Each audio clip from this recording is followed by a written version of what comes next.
Como vai, meus irmãos? Que a paz esteja com todos. Escutamos na leitura da Paixão que nos transmite o testemunho de São João, presente no Calvário com Maria, a mãe do Senhor e as mulheres. É um relato rico em simbologia, onde cada pequeno detalhe tem sentido. Mas também o silêncio e a austeridade da Igreja, hoje nos ajudam a viver num clima de oração, atentos ao dom que celebramos.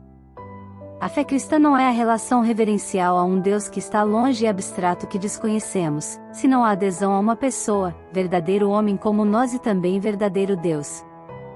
O invisível fez-se carne da nossa carne, e assumiu ser homem até a morte e morte de cruz. Foi uma morte aceitada como resgate por todos, morte redentora, morte que nos dá vida. Aqueles que estavam aí o viram, nos transmitiram os fatos e ao mesmo tempo, nos descobrem o sentido daquela morte. Ouçamos o Santo Evangelho. Pelo sinal da Santa Cruz, livra-nos, Senhor nosso Deus, de nossos inimigos.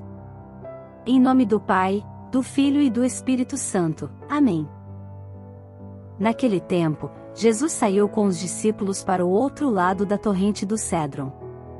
Havia aí um jardim, onde ele entrou com os discípulos. Também Judas, o traidor, conhecia o lugar, porque Jesus costumava reunir-se aí com os seus discípulos. Judas levou consigo um destacamento de soldados e alguns guardas dos sumos sacerdotes e fariseus, e chegou ali com lanternas, tochas e armas. Então Jesus, consciente de tudo o que ia acontecer, saiu ao encontro deles e disse: "A quem procurais?" Responderam: "A Jesus, o Nazareno." Ele disse: "Sou eu." Judas, o traidor, estava junto com eles. Quando Jesus disse: "Sou eu", eles recuaram e caíram por terra. De novo lhes perguntou: "A quem procurais?" Eles responderam: "A Jesus, o Nazareno." Jesus respondeu: "Já vos disse que sou eu. Se é a mim que procurais, então deixai que estes se retirem." Assim se realizava a palavra que Jesus tinha dito: "Não perdi nenhum daqueles que me confiaste." Simão Pedro, que trazia uma espada consigo, puxou dela e feriu o servo do sumo sacerdote, cortando-lhe a orelha direita. O nome do servo era Malco. 11 Então Jesus disse a Pedro: "Guarda a tua espada na bainha. Não vou beber o cálice que o Pai me deu?" Então, os soldados, o comandante e os guardas dos judeus prenderam Jesus e o amarraram. Conduziram-no primeiro a Anás, que era o sogro de Caifás, o sumo sacerdote naquele ano. Foi Caifás que deu aos judeus o conselho: é preferível que um só morra pelo povo. Simão Pedro e um outro discípulo seguiam Jesus. Esse discípulo era conhecido do sumo sacerdote e entrou com Jesus no pátio do sumo sacerdote. Pedro ficou fora, perto da porta. Então outro discípulo, que era conhecido do sumo sacerdote, saiu, conversou com a encarregada da porta e levou Pedro para dentro.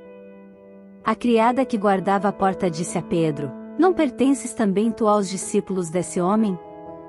Ele respondeu: "Não." Os empregados e os guardas fizeram uma fogueira e estavam se aquecendo, pois fazia frio. Pedro ficou com eles, aquecendo-se. Entretanto, o sumo sacerdote interrogou Jesus a respeito de seus discípulos e de seu ensinamento. Jesus lhe respondeu: "Eu falei às claras ao mundo. Ensinei sempre na sinagoga e no templo, onde todos os judeus se reúnem. Nada falei às escondidas. Por que me interrogas? Pergunta aos que ouviram o que falei, eles sabem o que eu disse." Quando Jesus falou isso, um dos guardas que ali estava deu-lhe uma bofetada, dizendo: "É assim que respondes ao sumo sacerdote?" Respondeu-lhe Jesus: "Se respondi mal, mostre em que, mas, se falei bem, por que me beites?" Então, Anás enviou Jesus amarrado para Caifás, o sumo sacerdote. Simão Pedro continuava lá, em pé, aquecendo-se. Disseram-lhe: "Não és tu, também, um dos discípulos dele?" Pedro negou: "Não." Então um dos empregados do sumo sacerdote, parente daquele a quem Pedro tinha cortado a orelha, disse: "Será que não te vi no jardim com ele?" Novamente Pedro negou. E na mesma hora, o galo cantou. De Caifás, levaram Jesus ao palácio do governador. Era de manhã cedo. Eles mesmos não entraram no palácio, para não ficarem impuros e poderem comer a Páscoa. Então Pilatos saiu ao encontro deles e disse: Que acusação apresentais contra este homem? Eles responderam: Se não fosse malfeitor, não o teríamos entregue a ti.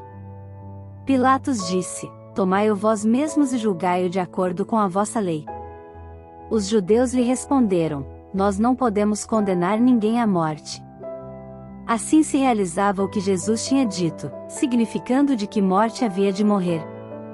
Então Pilatos entrou de novo no palácio, chamou Jesus e perguntou-lhe: Tu és o rei dos judeus? Jesus respondeu: Estás dizendo isso por ti mesmo ou outros te disseram isto de mim?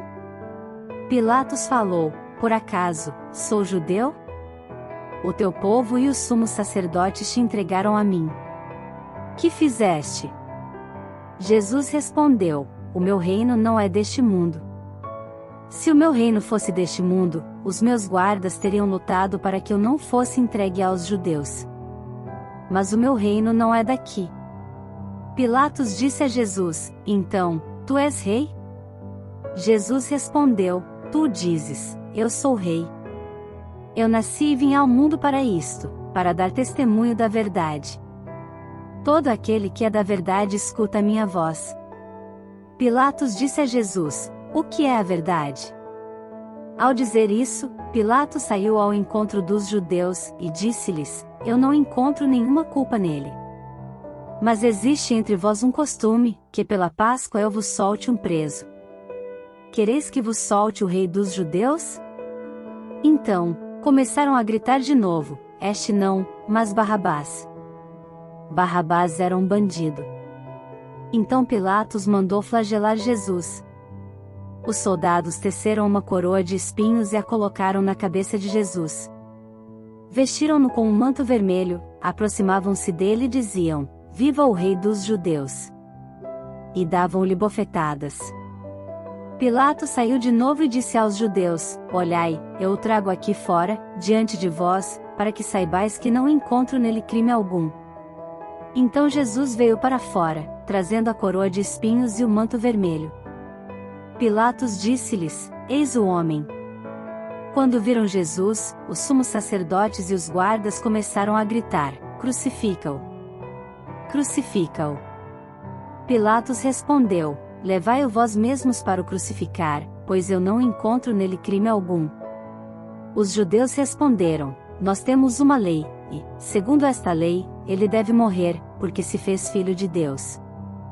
Ao ouvir estas palavras, Pilatos ficou com mais medo ainda. Entrou outra vez no palácio e perguntou a Jesus: De onde és tu? Jesus ficou calado. Então Pilatos disse: Não me respondes? Não sabes que tenho autoridade para te soltar e autoridade para te crucificar? Jesus respondeu: Tu não terias autoridade alguma sobre mim, se ela não te fosse dada do alto. Quem me entregou a ti, portanto, tem culpa maior. Por causa disso, Pilatos procurava soltar Jesus. Mas os judeus gritavam: Se soltas este homem, não és amigo de César. Todo aquele que se faz rei, declara-se contra César. Ouvindo essas palavras, Pilatos levou Jesus para fora e sentou-se no tribunal, no lugar chamado Pavimento, em hebraico Gábata. Era o dia da preparação da Páscoa, por volta do meio-dia. Pilatos disse aos judeus: Eis o vosso rei. Eles, porém, gritavam: Fora! Fora! Crucifica-o! Pilatos disse: Hei de crucificar o vosso rei? Os sumos sacerdotes responderam: Não temos outro rei senão César. Então Pilatos entregou Jesus para ser crucificado, e eles o levaram. Jesus tomou a cruz sobre si e saiu para o lugar chamado Calvário, em hebraico Gólgota. Ali o crucificaram, com outros dois, um de cada lado, e Jesus no meio. Pilatos mandou ainda escrever um letreiro e colocá-lo na cruz. Nele estava escrito: Jesus Nazareno, o Rei dos Judeus. Muitos judeus puderam ver o letreiro, porque o lugar em que Jesus foi crucificado ficava perto da cidade. O letreiro estava escrito em hebraico, latim e grego. Então os sumos sacerdotes dos judeus disseram a Pilatos: Não escrevas o rei dos judeus, mas sim o que ele disse: Eu sou o rei dos judeus. Pilatos respondeu: O que escrevi, está escrito. Depois que crucificaram Jesus, os soldados repartiram a sua roupa em 4 partes, uma parte para cada soldado. Quanto à túnica, esta era tecida sem costura, em peça única de alto a baixo. Disseram então entre si: Não vamos dividir a túnica. Tiremos a sorte para ver de quem será. Assim se cumpria a escritura que diz: Repartiram entre si as minhas vestes e lançaram sorte sobre a minha túnica. Assim procederam os soldados. Perto da cruz de Jesus, estavam de pé sua mãe, a irmã da sua mãe, Maria de Cleofas, e Maria Madalena. Jesus, ao ver sua mãe e, ao lado dela, o discípulo que ele amava, disse à mãe: Mulher, este é o teu filho. Depois disse ao discípulo: Esta é a tua mãe. Daquela hora em diante, o discípulo a acolheu consigo. Depois disso, Jesus, sabendo que tudo estava consumado, e para que a escritura se cumprisse até o fim, disse: Tenho sede. Havia ali uma jarra cheia de vinagre. Amarraram numa vara uma esponja embebida de vinagre e levaram na boca de Jesus. Ele tomou o vinagre e disse: Tudo está consumado. E, inclinando a cabeça, entregou o Espírito. Era o dia da preparação para a Páscoa. Os judeus queriam evitar que os corpos ficassem na cruz durante o sábado, porque aquele sábado era dia de festa solene. Então pediram a Pilatos que mandasse quebrar as pernas aos crucificados e os tirasse da cruz. Os soldados foram e quebraram as pernas de um e, depois, do outro que foram crucificados com Jesus. Ao se aproximarem de Jesus, e vendo que já estava morto, não lhe quebraram as pernas, mas um soldado abriu-lhe o lado com uma lança, e logo saiu sangue e água. Aquele que viu, dá testemunho e seu testemunho é verdadeiro, e ele sabe que fala a verdade, para que vós também acrediteis. 36 Isso aconteceu para que se cumprisse a Escritura, que diz: Não quebrarão nenhum dos seus ossos. E outra Escritura ainda diz: Olharão para aquele que transpassaram. Depois disso, José de Arimateia, que era discípulo de Jesus, mas às escondidas, por medo dos judeus, pediu a Pilatos para tirar o corpo de Jesus. Pilatos consentiu. Então José veio tirar o corpo de Jesus. Chegou também Nicodemos, o mesmo que tinha ido de noite encontrar-se com Jesus. Levou uns 30 quilos de perfume feito de mirra e aloés. Então tomaram o corpo de Jesus e envolveram-no, com os aromas, em faixas de linho, como os judeus costumam sepultar. No lugar onde Jesus foi crucificado, havia um jardim e, no jardim, um túmulo novo, onde ainda ninguém tinha sido sepultado. Por causa da preparação da Páscoa, e como o túmulo estava perto, foi ali que colocaram Jesus. Palavra da salvação. Glória a vós, Senhor. As últimas palavras de Jesus na cruz, palavras cheias de amor.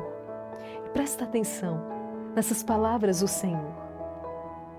Primeiro, ele olha para aqueles algozes e então se dirige ao Pai e diz: Pai, perdoa-lhes porque eles não sabem o que fazem. Jesus nos ensinando a perdoar a força do perdão. Perdoar sempre. Por mais absurda que seja a situação, perdoar sempre. Não conversar com a tentação. Não dialogar com ela, não titubear. Perdoar sempre. Jamais permitir que o rancor, a mágoa encontre acolhida no nosso coração. Perdoar sempre. Depois, Jesus, se dirigindo então àquele ladrão que está ao seu lado, diz: ainda hoje tu estarás comigo no paraíso. Aquele homem, depois de uma vida cheia de crimes, mas naquele derradeiro momento, ele se dirige ao Senhor e diz: lembra-te de mim quando estiveres no teu reino. Naquele derradeiro momento, naquele último momento, aquele homem cujos crimes pesavam sobre ele diz: reconhece em Jesus o seu rei. Reconhece em Jesus o seu Salvador. E por isso então, merece ouvir da boca do Mestre: ainda hoje tu estarás comigo no paraíso. Jesus não cansa de esperar por nós. Jesus não desiste de nós. Foi no derradeiro momento, foi no último instante. Hoje queremos rezar por tantos agonizantes, ainda que seja no derradeiro momento de suas vidas, mas que possam reconhecer em Jesus o seu Senhor e, arrependendo-se dos seus pecados, possam dizer: Senhor, tende piedade de mim, lembra-te de mim quando estiveres no teu reino. Então foi essa segunda frase de Jesus na cruz: ainda hoje tu estarás comigo no paraíso. A terceira frase de Jesus: mulher, eis aí o teu filho. Filho, eis aí a tua mãe. Jesus nos dá Nossa Senhora como mãe. Nós temos uma mãe, nós não estamos órfãos. Filho, eis aí a tua mãe, olhando para João, olhando para mim, olhando para você, do alto daquela cruz está dizendo: vocês não estão órfãos, vocês têm uma mãe. E esta mãe é a medianeira de todas as graças. É ela, a grande intercessora, a onipotência suplicante. A Virgem Maria: filhos, eis aí a tua mãe. Recorram a ela, contem com a intercessão dela. Depois, do alto da cruz, Jesus vai dizer: eu tenho sede. Tenho sede. Jesus tem sede do meu e do teu coração. Jesus tem sede do nosso amor. Jesus tem sede da nossa presença. Jesus tem sede da nossa vida. A quinta palavra, a quinta frase de Jesus. Ele vai dizer então: meu Deus, por que me abandonaste? Jesus carrega os nossos pecados sobre si. E naquele momento sente então na sua carne, na sua alma, um completo afastamento de Deus. Por que me abandonaste? Sofre no corpo, sofre na alma, porque está carregado dos nossos pecados. Ao mesmo tempo, podemos dizer junto com os santos, é um Deus que grita o seu abandono. Uma humanidade que abandonou o seu Deus. É Deus que grita o seu abandono. Por quê? Por que me abandonaste? Sexta frase, Jesus vai dizer: tudo está consumado. Ou seja, eu bebi o cálice até a última gota. Eu cumpri tudo aquilo que ouvi da parte do meu Pai. Eu cumpri toda a sua vontade. Eu cumpri toda a justiça. Eu paguei todo o preço. Eu paguei todo o preço. A pena devida pelos pecados. Eu rasguei, então Ele rasgou a sentença de morte que pesava sobre nós, porque Ele nos resgatou, Ele pagou toda a dívida. Ele vai dizer: tudo está consumado. Eu não me poupei, eu não descumpri nenhuma vontade do Pai, eu cumpri toda a justiça. Tudo está consumado. E só depois então que Ele grita: tudo está consumado, por fim, Jesus vai dizer a sua última frase: Pai, em tuas mãos eu entrego o meu espírito. Que é exatamente o que nós vamos ouvir no Salmo de hoje. Pai, em tuas mãos eu entrego o meu espírito. A confiança do Pai. A dor, o abandono, as traições não turvaram a sua visão. Não, ele confia no Pai, ele continua confiando no Pai, e é nas mãos do Pai que ele se entrega e se abandona. Isso vem também falar muito ao meu e ao seu coração, na hora da dor, na hora da escuridão, na hora do abandono, na hora até mesmo do silêncio de Deus, permaneçamos confiando nele. Como nos atestam os santos, Santa Teresinha do Menino Jesus, na sua noite escura: ainda se o céu não existisse, ainda assim eu amaria o Senhor. Ou Santa Faustina: ainda se o Senhor me matasse, eu continuaria confiando em Ti. Confiar em Deus, adorar a Deus, sempre. Pai, em Tuas mãos eu entrego o meu espírito. Eu ponho em Vós minha esperança, diz o salmista. Em Vossas mãos eu entrego o meu espírito, porque Vós me salvareis, ó Deus fiel. Ó Deus fiel. Mesmo que eu tenha me tornado como um vaso espedaçado. A vós eu me confio e eu afirmo que só vós sois o meu Deus. Libertai-me do inimigo e do opressor, mostrai serena a vossa face ao vosso servo, salvai-me pela vossa compaixão, fortalecei os corações, tende coragem. Todos vós que ao Senhor vos confiais. Uma liturgia da palavra belíssima, belíssima. Assim como na carta aos Hebreus nós podemos também atestar. Nos dias de sua vida dirigiu preces e súplicas com forte clamor e lágrimas àquele que era capaz de salvá-lo da morte e foi atendido por causa da sua entrega a Deus. Afinal, ele venceu a morte. A morte não tem a palavra final na vida do cristão. Ele foi atendido. Às vezes, diante do mistério da morte, nós somos tentados a acreditar que as nossas orações não adiantaram quando perdemos um ente querido.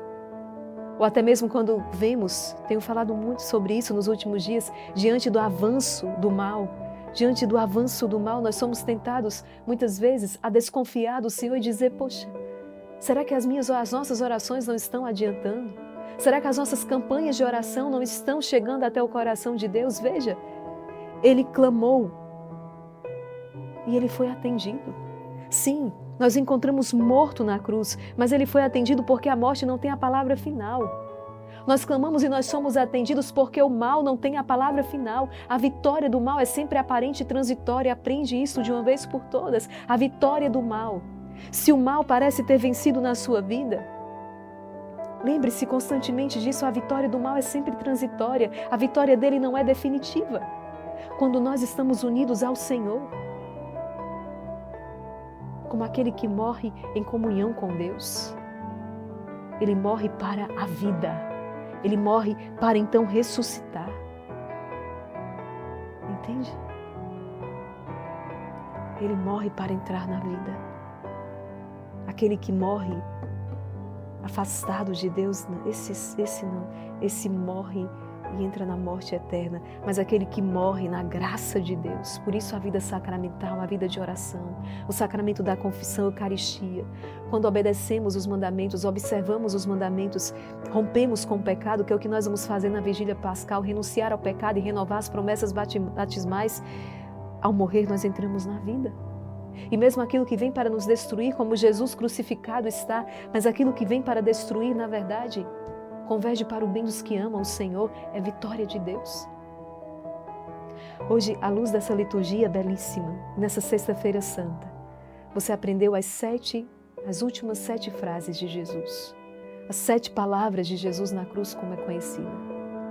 Primeiro, Pai, perdoe-lhe, eles não sabem o que fazem. Depois, ainda hoje estarás comigo no paraíso. Tamanha a sua misericórdia. Mãe, eis aí o teu filho, eis aí a tua mãe. Tenho sede. Pai, meu Deus, por que me abandonaste? Tudo está consumado. Pai, em tuas mãos eu entrego o meu espírito. Olha quanta riqueza. Isso tudo se dá ali na cruz. Na cruz. Jesus que não se poupa, Jesus que se entrega, quanto mais ferido, até rasgar o seu coração. O seu corpo está rasgado, até rasgar até mesmo o seu coração, do qual nasce a igreja, a sua esposa nasce do seu lado aberto. Como Eva nasce de Adão, a esposa nasce do lado aberto de Cristo na cruz, o novo Adão. Nasce do seu coração, é a sua esposa, o seu amor, nasce do seu amor. E jorram sangue e água, sinal então dos sacramentos do batismo, da Eucaristia. O sangue e água que jorram do coração de Jesus como fonte de misericórdia para nós. Declaremos, eu confio em vós.